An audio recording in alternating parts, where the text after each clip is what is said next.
Mama don't allow no architecture around here. Mama don't allow no architecture around here. Oh, I don't care what Mama don't allow, gonna draw mine modern anyhow. Mama don't allow no architecture around here. Well, Mama don't allow no modern houses going on.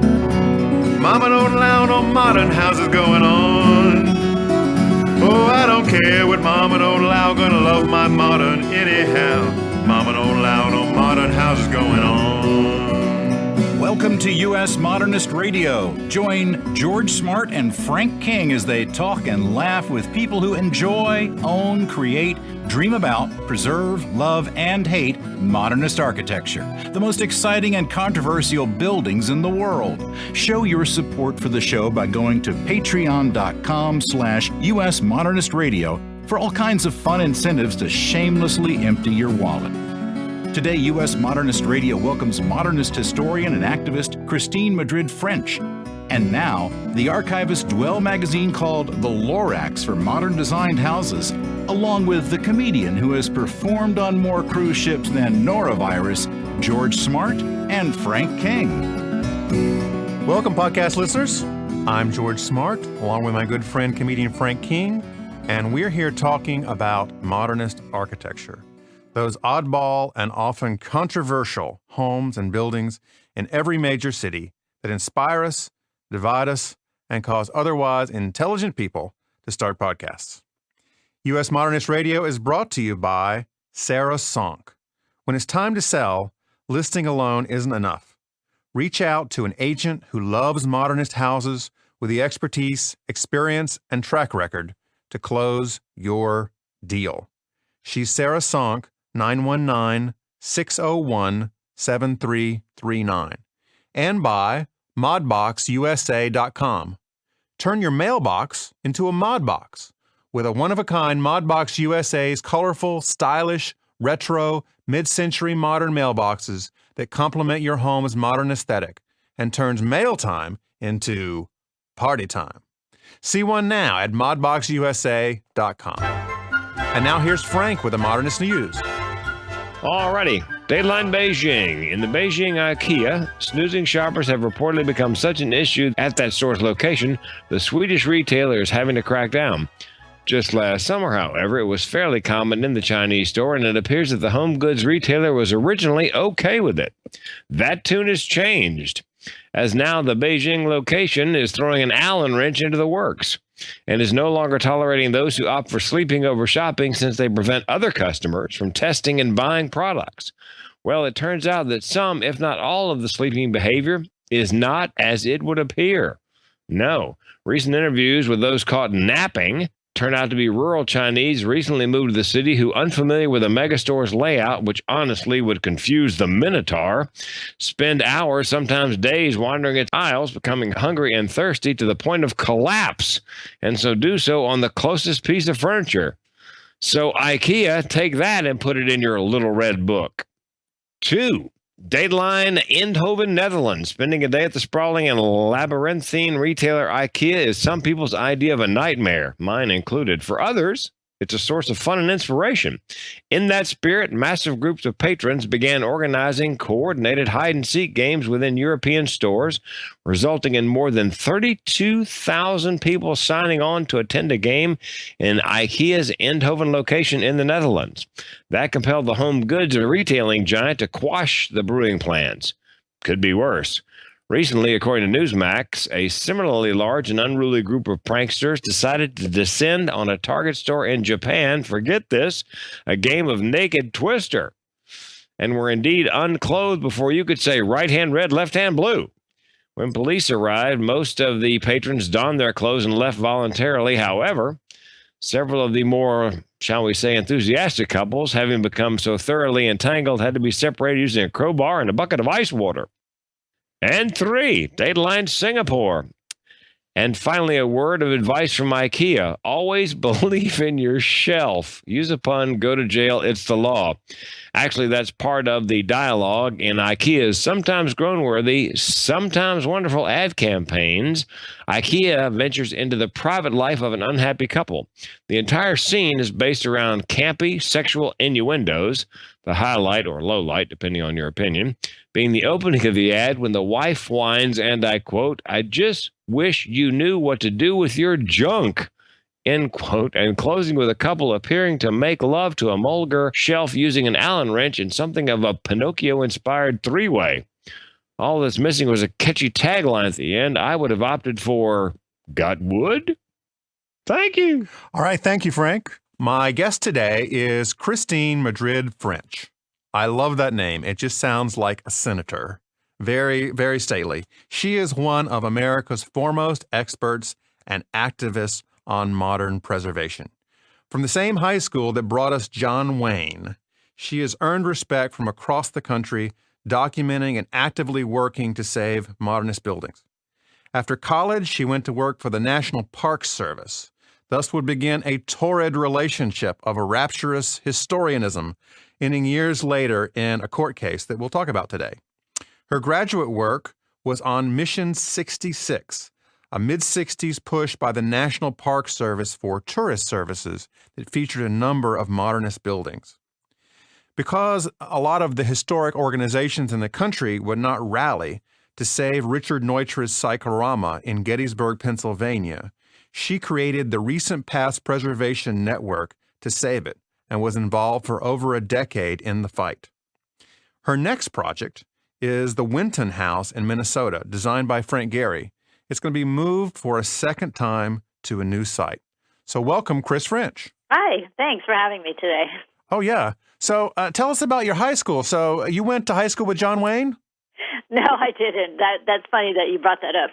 The high school where John Wayne attended was Glendale High School, where I'm from, right outside of Los Angeles.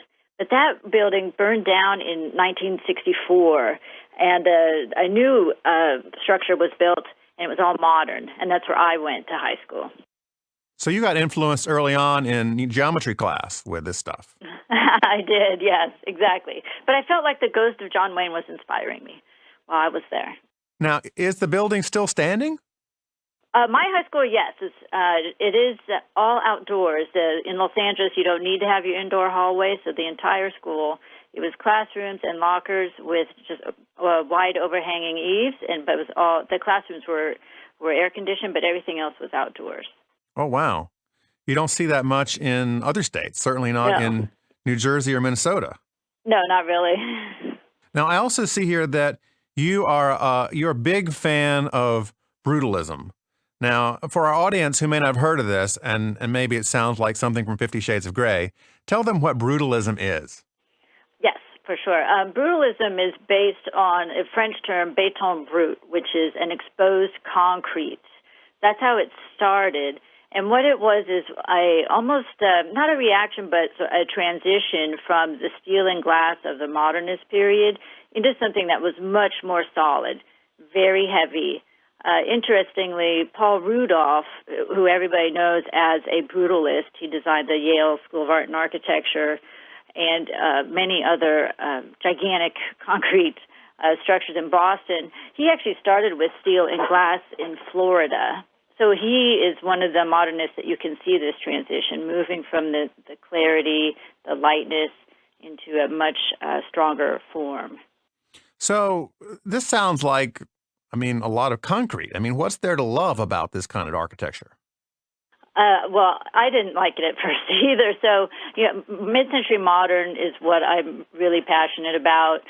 Being raised in Los Angeles in the 1960s and the 70s, everything was mid-century modern. Basically, it was brand new when I was growing up. The post office, the city hall. But then we started to get some of the brutalism. So the public library was built all in concrete. I still couldn't quite get it, but what I did was had advocates in Boston. They renamed brutalism heroic concrete because for them it was very inspiring. So I asked them to show me and take me around some of their favorite structures and tell me what it was that was speaking to them and why they were so passionate about concrete, and I really discovered it, and I understand now, and I see it. Not many of the buildings are being demolished right now, so in a way, it's getting to that same point where mid-century modern was about 10 years ago. That's quite a rebranding from brutalism to heroic concrete. Yes. I have visions of superpowers in this thing. They are. The concrete is superpower. So when they see the concrete, they think it represents strength, it represents their era. So where my era, I felt, was represented by the Neutra-esque steel and glass, where they grew up, their city hall is concrete.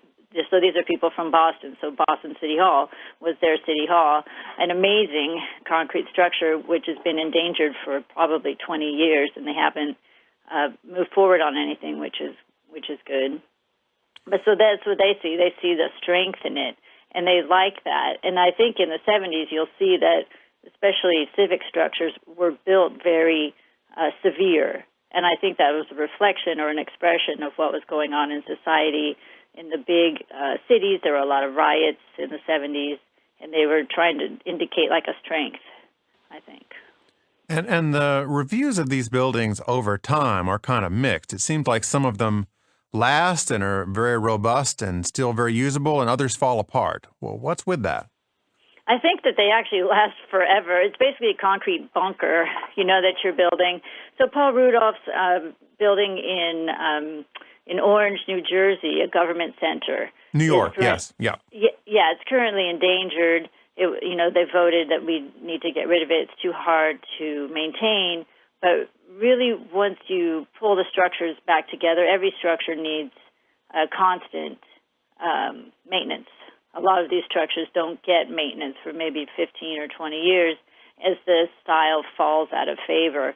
When you go into one that has been restored, we have a John Johansson designed public library here in Orlando, solid concrete, and it's been restored, and it's used every day in its best way possible. It's really nice inside. It's really inspiring, and it's an architectural element. You don't see that as much in the cities as you used to.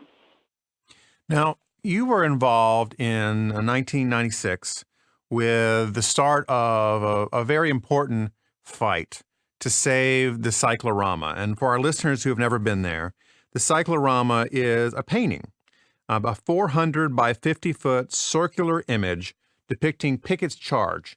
It was by French artist Paul Philippot, painted around 1879. And you can imagine a painting this size. I mean, that's 2,000 square feet of painting. This was like the IMAX of the 19th century. This was the greatest thing ever, and people flocked to see a cyclorama wherever it occurred.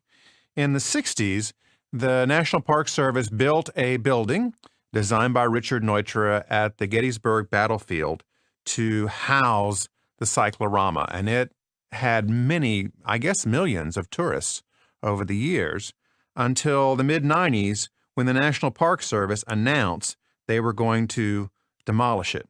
And at the time, the mainstream preservation organizations didn't want to do much about it. So then what did you do? Well, that building is it's a legacy building that the Park Service did not want to save that building. And I was very naive in the 90s, and I worked for the Park Service at this time. It was probably 93, I think. And I said, well, I'll just go and tell them how important this structure is to, the national history, Richard Neutra's history. He was one of the most significant modernists of the 20th century. And, of course, they'll change their mind, and they will just immediately embrace this structure. That didn't happen at all. So it all started with a 3-minute speech at the public hearing and developed over the next 10 or 15 years into a federal lawsuit. We started the Recent Past Preservation Network, a nonprofit that's focused solely on buildings of the recent past, a moving window of the recent past, so that when we get to 2020, the group would be looking at things from 1990, 1980. It keeps moving forward. I always thought that was one of the restrictions in preservation. The 50-year guideline doesn't allow you to accommodate structures that reach significance before a 50-year period is over. So what was the Park Service beef against this building? Well, the real beef that they had with it was constructed right on the battlefield. So right where Pickett's charge happened, which was the critical clash of the three-day battle, the Park Service put a Neutra building right there. But the point of that was the Park Service had actually done visitor centers across the country, and the point of that was to ease public access for National Park Service sites. So beyond the Neutra building was a privately owned museum, and I read letters in the Library of Congress where people were complaining and saying, well, that museum is not at all representative of the national parks. Well, it was a private museum. So the Park Service built their own museum on the battlefield. That was part of it. You're diverting and capturing the visitors before somebody else told the story of Gettysburg. So the National Park Service built the Cyclorama building in the early 60s and then decided that somebody made a mistake building it in the 90s. That's exactly what happened. They said that was a mistake and we have to change that and get rid of that structure. So tell us a little bit about Richard Neutra for listeners who are new to him. What was his significance in the country? Richard Neutra was born in Austria. He did come to the United States. His primary significance was really changing a lot of how we looked at architecture in this country. So he brought his European modernist ideas, but they, in a way, you move from that socialist modernist idea in Europe and you come to almost like I guess it's more of a capitalist modernist idea where you're building these beautiful modern structures for a bigger audience and, one that can buy these structures independently. So he was designing beautiful, fantastic private homes for people in Los Angeles. He was very inspired by the California climate where you could just open your windows all year. All of most of his buildings had signature, very window walls that you could open. And then outside of the window wall, he'd actually put a light in the overhanging eaves so that the bugs would be attracted to the light and wouldn't fly inside your house. Neutra had very exact architectural standards, much like, Mies van der Rohe or the other modernists of that period. So it sounds like that Neutra was green, sustainable, sort of LEED before those terms even came into common use. Definitely. And he also tried to build out to the lot line and then have the outside spaces inside a indoor-outdoor patio inside the building. So the building would be built to the lot line, but then your private spaces are inside, which will give you more living space and more outdoor space. Instead of, just a backyard strip at the rear of the building, it was incorporated into the structure. And you see that in the Eichler houses where there's the interior courtyard that's open to the sky. So you get a lot of privacy, and every single room is facing out onto this outdoor space. So how have Neutra's houses and buildings fared over time? Are they coming down in big numbers, or they have managed to survive? I think it's been, touch and go with Neutra's work, like a lot of modernists. The buildings, they're made out of, very thin steel or sometimes wood supports with huge, huge glass windows. A lot of times the glass is not tempered because it was put in the 1920s or 30s even. So the buildings need a lot of maintenance, like every building does, but especially if you have a modern building. The difference is if I have a stone cottage and it starts to fall apart, it looks kind of rustic and picturesque. But if you have a beautiful modernist building and it starts to fall apart, it just looks like it's falling apart. There's no picturesque part of that. A lot of the materials were experimental because they're trying to, take architectural design to the next level. So plywood, a lot of plywood, well, that doesn't last very long. It needs to be replaced. So the buildings need maintenance, and quite a few have been lost. It sounds like the materials science was not catching up to the design at that point in the mid-20th century. Right. Well, it's the same today, but we just kind of don't look at it the same way. So I think of it a lot of the LEED that we include in the new buildings that we're building today. We include a lot of systems and things. So all those need maintenance. You need somebody to take care of it, and a lot of it's experimental. So even the things we develop today will, deteriorate and need to be replaced in 20 years, just like when they were doing their work in the mid-century. So let's go back to the cyclorama. Tell everybody a little bit, you can paint a visual picture of what the building looked like, because you're as familiar with it as almost anyone in the country. Yes, and when it was eventually demolished, and it was crushing for sure. The building it overlooked the battlefield. There was an area you'd walk in. This wasn't the period of gift shop in the visitor center, so there was a very tiny area where you would meet the ranger. The critical part of that was interpretation of the battlefield site. A lot of people, when you go to the national parks, the old joke is they pull up and they say, I have 2 hours to see the national park. What do you recommend? A lot of people do not go through the whole battlefield. They don't go through Yellowstone or Yosemite. They stop at the visitor center, they make a quick visit, and then off they go to the next site. So the point of the visitor center is to get all of the information to the visitor quickly, in a fun way, effectively, and then if they want to, they see the park, and then sometimes they don't. So at Gettysburg, you would walk in, you'd get an interpretation of the Civil War, then of Gettysburg, and you actually go up a spiral ramp into that cyclorama painting that you were talking about, because you can't put a hole in the painting to get in. So how do people get inside the circle to see this circular painting?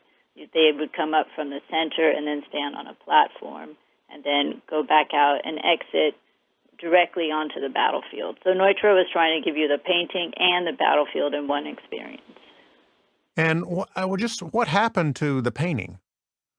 The painting was moved to a new visitor center, which was designed, I think it's Cooper Robertson designed it, and it was supposed to be reminiscent of a turn-of-the-century barn, so an enormous scale. So the building was moved to that structure. The painting, okay. And is that close to the cyclorama site? It's across the street. So a lot of the, on battlefield property, so a lot of the arguments that the Park Service had forwarded, like this building is intruding upon the visitor experience, seemed specious to me, because they were building a new structure basically across the street, about a quarter mile away, within the battlefield ground, so it didn't make sense, the logic. So you went to the Park Service and you said, hey, you ought to pay attention to this.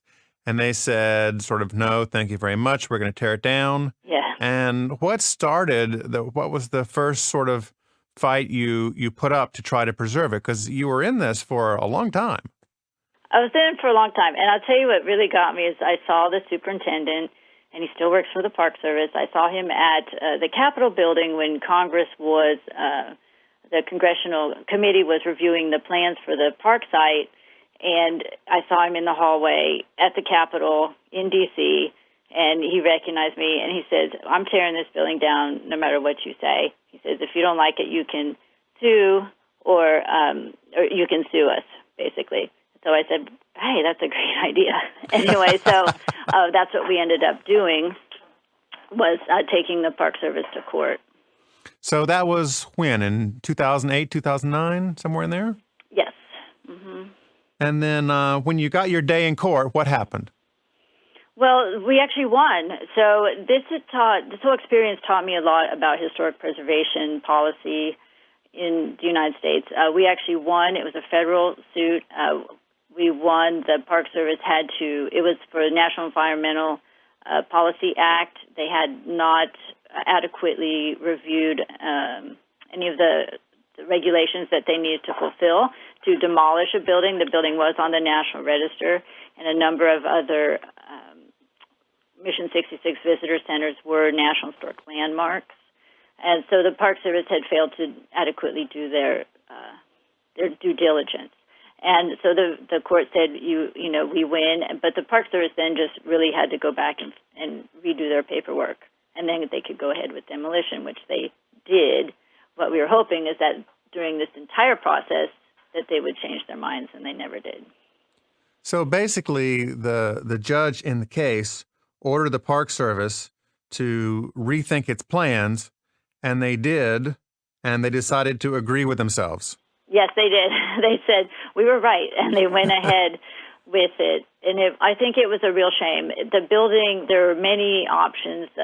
Now that I've moved a building and have helped move another building, the building actually could have been moved, at least portions of it. I always think it's a real shame when a structure that has historic significance, whether you appreciate its value or not, when a structure with historic significance is just completely destroyed and then basically thrown in the dumpster. It was broken up into about a jillion pieces and tossed. So I always think that it's not really the way that we should, value our historic resources. Are there other National Park Service or federal buildings from that same era that are on the radar now for demolition?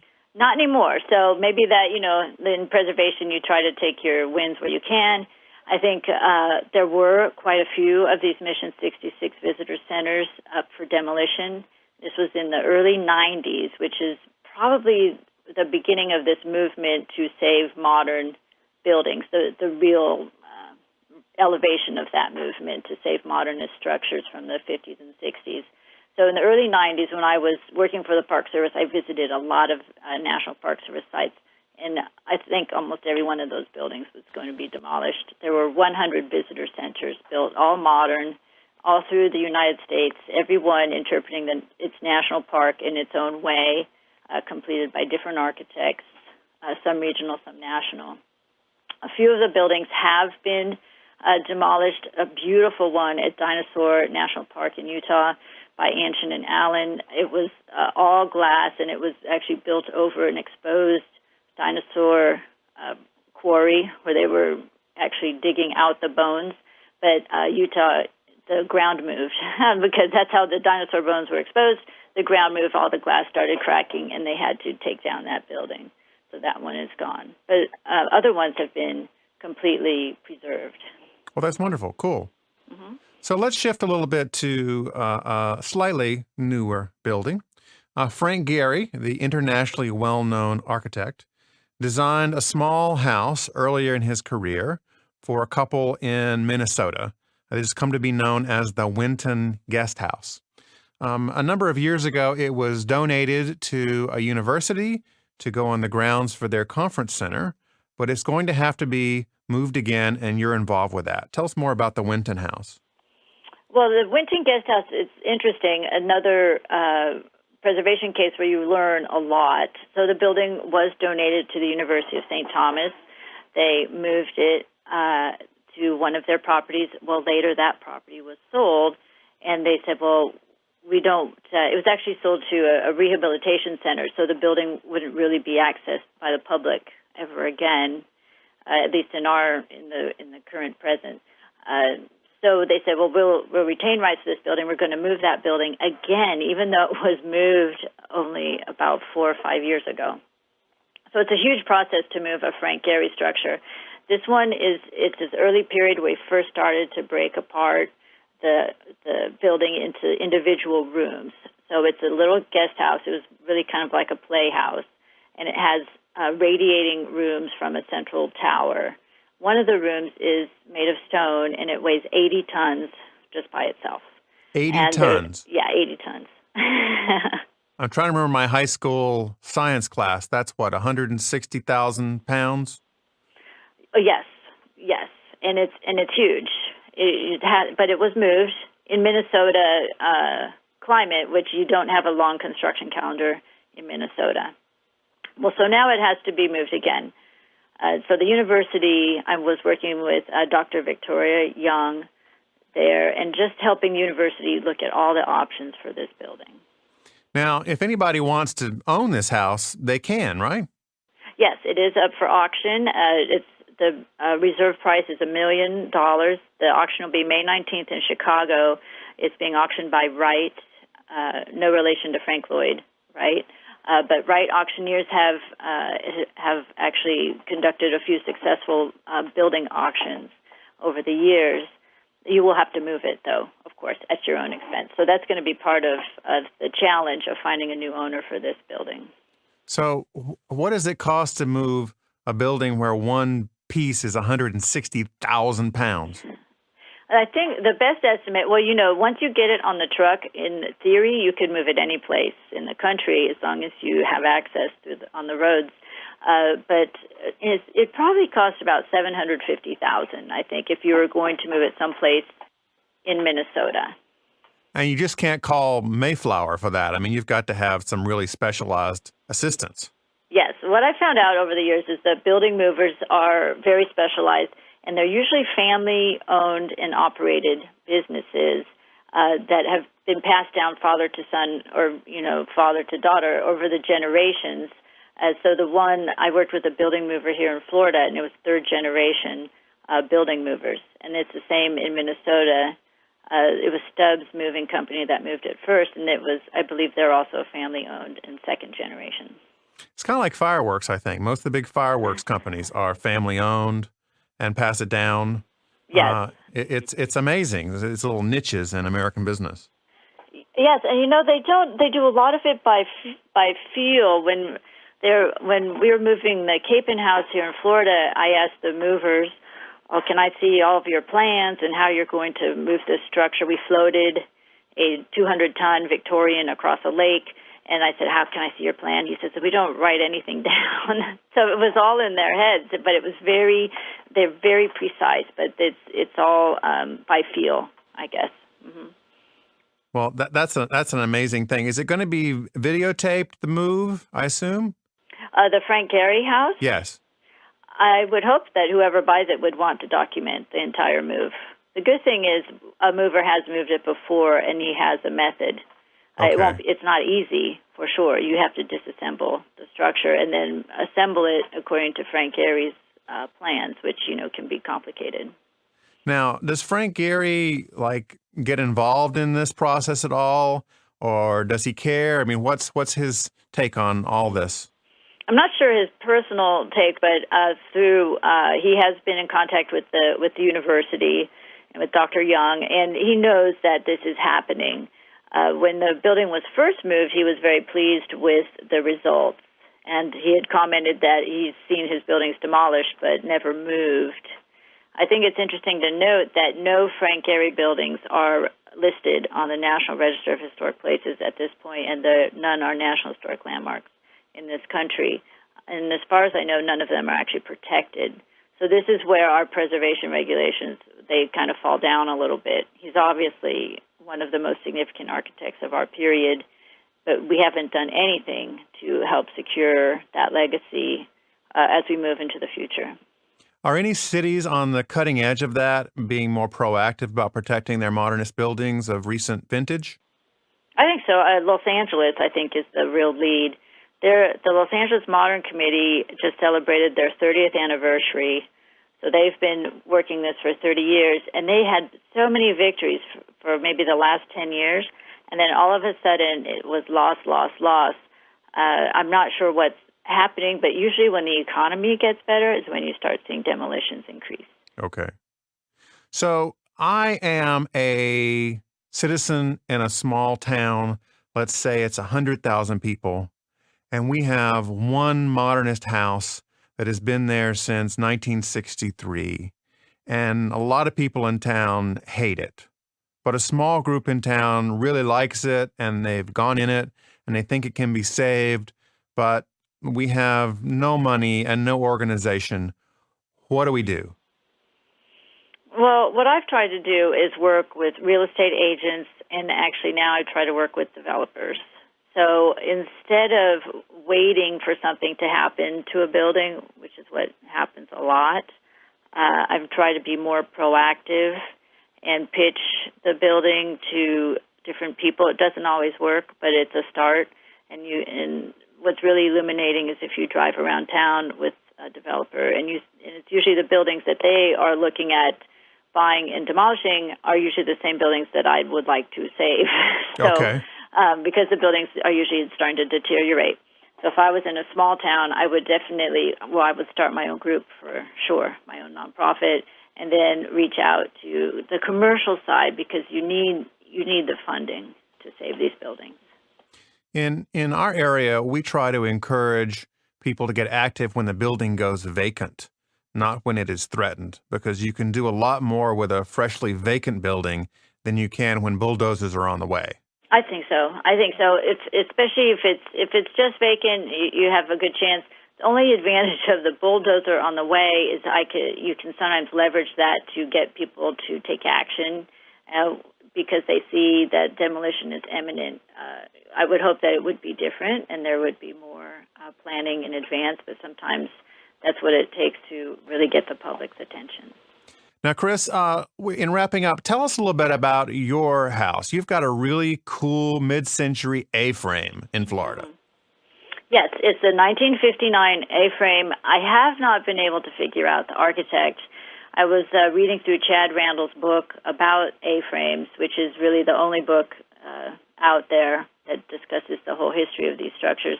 Our house is 30 feet tall. It has a loft, has a sunken living room, and the windows it's 30 feet tall windows on each side of the A-frame. The house was abandoned. It was in foreclosure. It had been empty for 2 years, and the bank at first declined our offer. They said it's going to be cash only. Banks do that, yes. Mm-hmm. Yeah, and cash only usually means a demolition house, right? So somehow we convinced them to take it. We've saved the house, and we actually use the house as part of our architectural outreach. My husband's also a historian, so we host a lot of events there, and I think people really enjoy being in an authentic environment like that, a 1959 house, when so few are really open and available for people to visit. Well, cool. Thank you so much for being on the show, Chris. It's been great to have you, and it's really a pleasure to hear your story because it's so inspiring for people who are treasuring buildings in their communities. Oh, thanks. I'm happy to share anytime. Follow us on Twitter at US Modernist.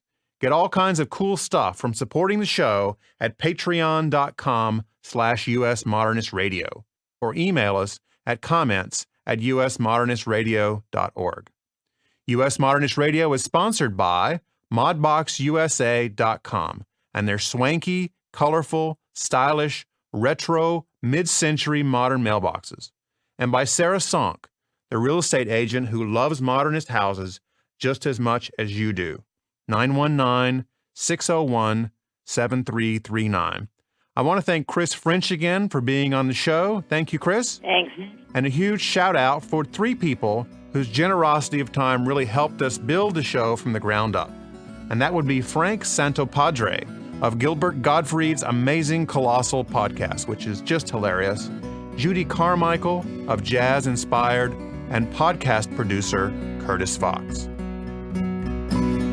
You have made it through another episode of US Modernist Radio. Thanks for listening. I'm George Smart. Take us out, Tom. Thanks, George. Visit US Modernist Radio on the web at usmodernistradio.org for additional resources mentioned today on the show. US Modernist Radio is recorded at Soundtracks Recording Studios in Raleigh, North Carolina. Our theme song was performed by George Smart and Robinson Earl. I'm Tom Guild. George and Frank and I will be back in 2 weeks for another cantilevered, floor-to-ceiling, less is more, concrete and steel edition. Meanwhile, follow us on Twitter at US Modernist or email us at comments@usmodernistradio.org. US Modernist Radio is a production of North Carolina Modernist Houses, a nonprofit educational archive for the documentation, preservation, and promotion of modernist residential design.